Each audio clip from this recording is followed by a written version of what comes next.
नमस्कार दोस्तों, मैं आप सभी का सुपर कोचिंग आईएएस चैनल पे बहुत बहुत स्वागत करती हूँ। दोस्तों, रिसेंटली रशिया के फॉरेन मिनिस्टर सरगेई लावरोव ने भारत और चीन के रिलेशनशिप पे एक बहुत बड़ा बयान दिया।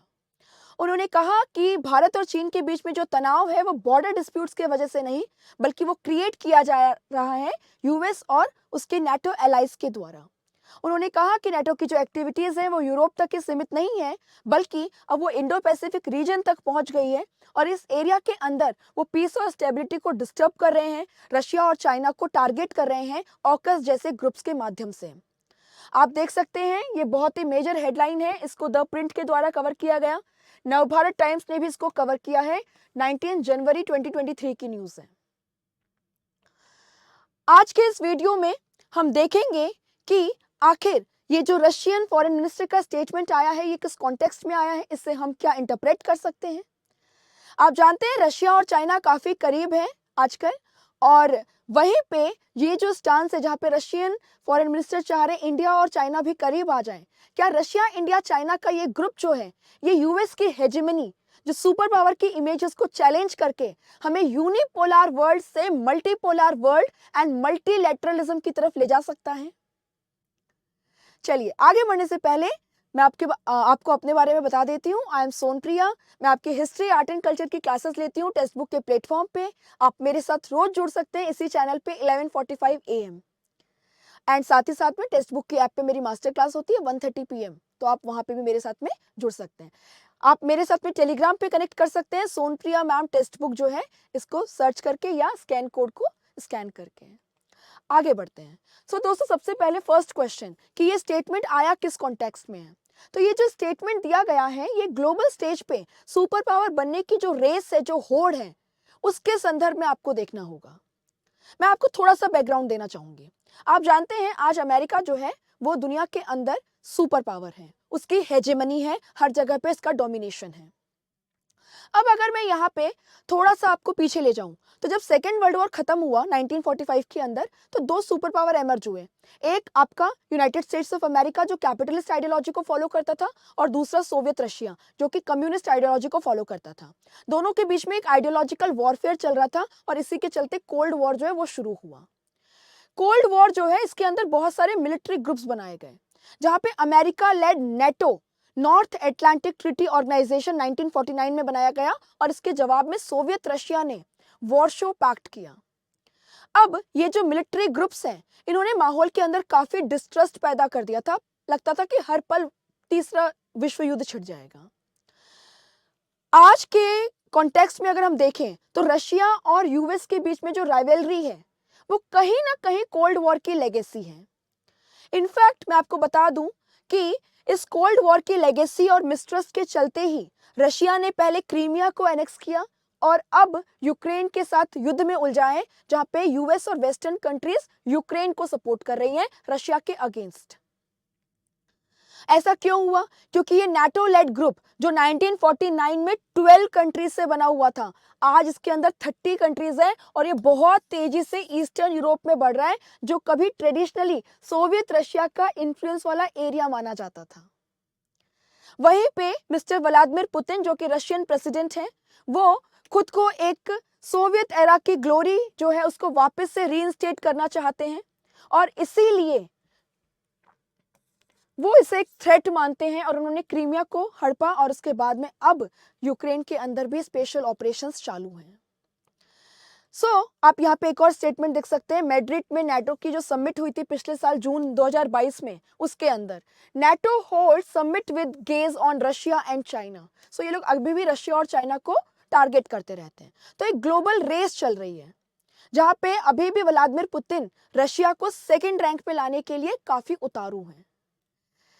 दोस्तों, अब इस ऑकस ग्रुप के बारे में एक बार ब्रीफ में देख लीजिए। ये सितंबर 2021 में बनाया गया। बेसिकली इसके थ्रू न्यूक्लियर पावर सबमरीन्स जो हैं वो ऑस्ट्रेलिया को डिप्लॉय करने में मदद करेंगे यूएस और यूके, और ये कहाँ डिप्लॉय की जाएगी? इंडो पैसिफिक रीजन के अंदर।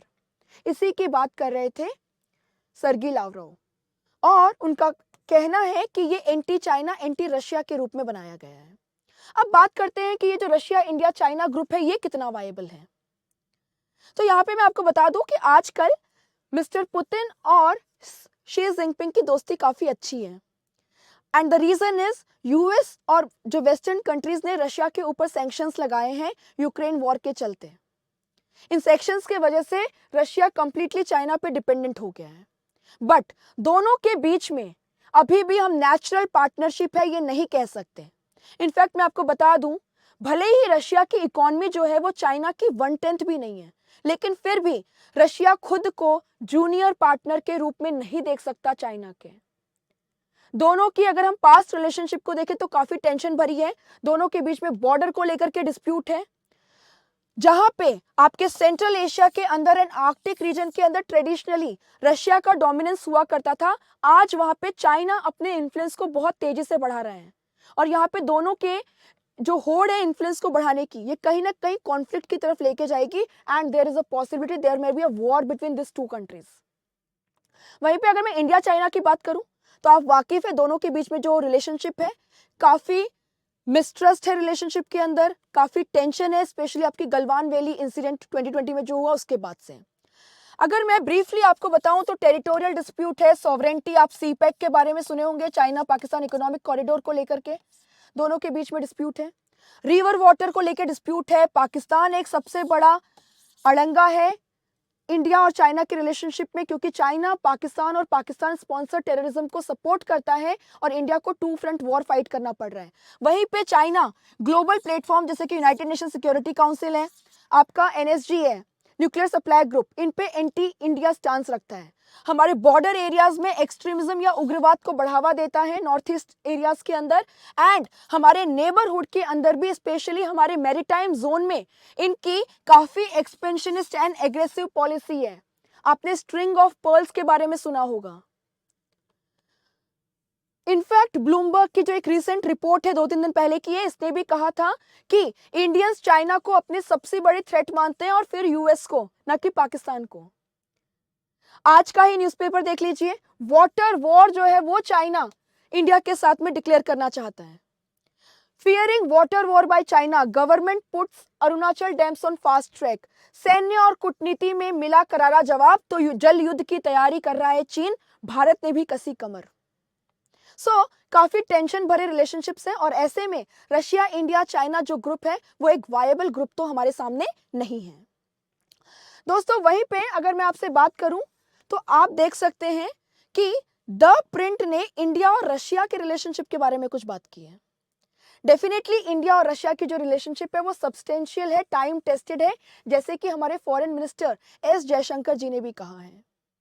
ये रिलेशनशिप जो है डिफेंस एरियाज तक ही नहीं है, एनर्जी में आप देख लीजिए, न्यूक्लियर एनर्जी है, ऑयल एंड गैस है, आप स्पेस में देख लीजिए, हमारी फर्स्ट सैटेलाइट को लॉन्च करने से लेकर गगनयान मिशन तक।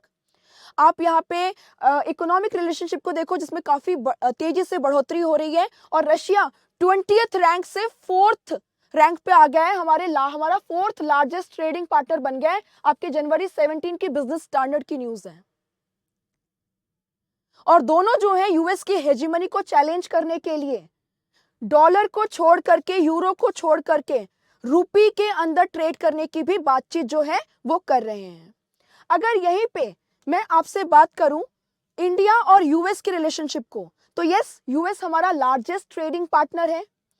अगर आगे हम यूएस के बारे में बात करें तो यूएस के साथ में हमारे डिफेंस रिलेशनशिप भी काफी अच्छा होता जा रहा है, डिफेंस पैक्ट साइन किए गए हैं, डिफेंस इक्विपमेंट्स हम इंपोर्ट करते हैं। इसके अलावा अगर हम बात करें तो यूएस और इंडिया के बीच में काफी एक्सरसाइजेस वगैरह कंडक्ट की जाती हैं और ग्लोबल प्लेटफॉर्म पे भी सपोर्ट मिलता रहता है। लेकिन वहीं पे यूएस के जो डबल स्टैंडर्ड्स हैं, जो दोगलापन है टेररिज्म को लेकर के, वर्ल्ड ट्रेड ऑर्गेनाइजेशन में जो वो प्रोटेक्शन चाहता है अपने बिजनेसेस के लिए और इंडिया के इंटरेस्ट को और इंडिया के बिजनेस के इंटरेस्ट को चैलेंज करता रहता है, या फिर पाकिस्तान हो गया और पाकिस्तान स्पॉन्सर्ड टेररिज्म हो गया। आप जानते हैं इंडिया ने इतना ज्यादा ऑब्जेक्शन जताया था, फिर भी पाकिस्तान को F-16 फाइटर जेट्स यूएस के द्वारा पिछले साल ही दिए गए हैं। अमेरिका को हम इतना ज्यादा ट्रस्ट नहीं करते अभी भी, और ब्लूमबर्ग की रिपोर्ट में भी ये सामने आ गया है। रशिया को अभी भी लोग जो है वो ट्रस्टवर्दी पार्टनर के रूप में देखते हैं। अब यहाँ पे अगर बात आए कि इंडिया को अपने रिलेशनशिप्स कैसे रखने चाहिए, तो हम कहेंगे जैसा इंडिया रखते आया है, नॉन अलाइंड। इंडिया की एक फॉरेन पॉलिसी जो है वो इंडिपेंडेंट है ना, वो स्ट्रेटेजिक और नेशनल इंटरेस्ट को ध्यान में रखते हुए फॉलो की जाती है। इंडिया जितने भी स्टांस लेता है ग्लोबल इश्यूज पे और रीजनल इश्यूज पे, वहाँ पे प्रैग्मेटिक अप्रोच होता है। आप यूक्रेन इशू को ही देख लीजिए, और इसकी सराहना नन अदर देन पाकिस्तान की मीडिया के द्वारा की गई है कि इंडिया की इंडिपेंडेंट फॉरेन पॉलिसी की वजह से आज इंडिया के पास में दोनों global powers US and Russia का सपोर्ट है। पाकिस्तान को भी कुछ सीखना चाहिए। आप बताइएगा, आप इस पूरे मुद्दे के बारे में क्या सोचते हैं? क्या आरआईसी एक वायबल ऑल्टरनेटिव या विकल्प है यूएस की हेजेमनी को चैलेंज करने के लिए? एंड रशिया एंड यूएस में से किसके साथ आप चाहेंगे कि भारत के संबंध ज्यादा और मजबूत किए जाएं? Thank you so much for watching the video. Hope आपको पसंद आई होगी। पसंद आई है तो लाइक बटन को जरूर दबा दीजिए, चैनल सब्सक्राइब करके बेल आइकन प्रेस कर दीजिए, इस वीडियो को ज्यादा से ज्यादा शेयर कीजिए। कमेंट सेक्शन में बताइएगा आपको वीडियो कैसी लगी। अगर आप यूपीएससी की तैयारी कर रहे हैं तो आप हमारे सुपर कोचिंग के कोर्स के लिए एनरोल कर सकते हैं, जिसका लिंक आपको डिस्क्रिप्शन में दिया गया है, फर्स्ट लिंक। आपको करना क्या है, आपको कूपन कोड यूज करना है सोनप्रिया, आपको डिस्काउंट मिलेगा and this course will be available for 29,999 for entire 1 year, पूरे 1 साल का। इसमें आपको ऑप्शनल और टेस्ट सीरीज भी मिल रही है। I also take your classes there. Thank you so much.